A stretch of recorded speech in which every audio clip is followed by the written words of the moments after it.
দফা দাবিতে গাইবান্ধায় জামায়াতে ইসলামীর বিক্ষোভ ও স্মারকলিপি প্রদান। বিস্তারিত থাকছে গাইবান্ধা থেকে রজতকান্তি বর্মনের প্রতিবেদনে। জুলাই জাতীয় সনদের ভিত্তিতে ও ফেব্রুয়ারিতে পিআর পদ্ধতিতে নির্বাচন সহ ৫ দফা দাবিতে রোববার বিকালে গাইবান্ধায় বাংলাদেশ জামায়াতে ইসলামী বিক্ষোভ মিছিল করেছে। পরে জেলা প্রশাসকের কাছে একই দাবিতে স্মারকলিপি প্রদান করে।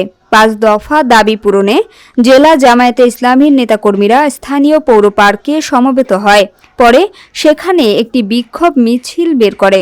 মিছিলটি শহরের বিভিন্ন সড়ক প্রদক্ষিণ শেষে জেলা প্রশাসক কার্যালয়ে গিয়ে জেলা প্রশাসক চৌধুরী মোয়াজ্জম আহমেদের কাছে স্মারকলিপি প্রদান করে।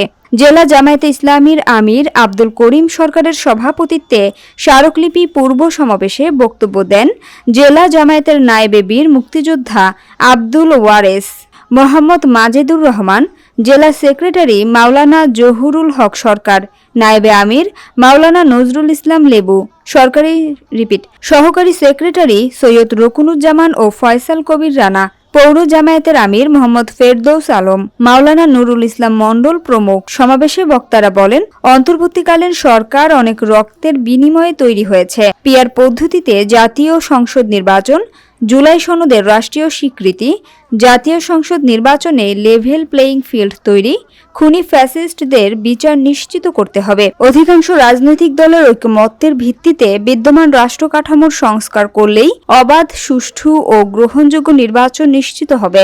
জনগণের গণদাবি বাস্তবায়নে সরকারকে বাধ্য করার জন্য সংগঠনের সর্বস্তরের জনশক্তি ও দেশবাসীর প্রতি উদাত্ত আহ্বান জানান বক্তারা।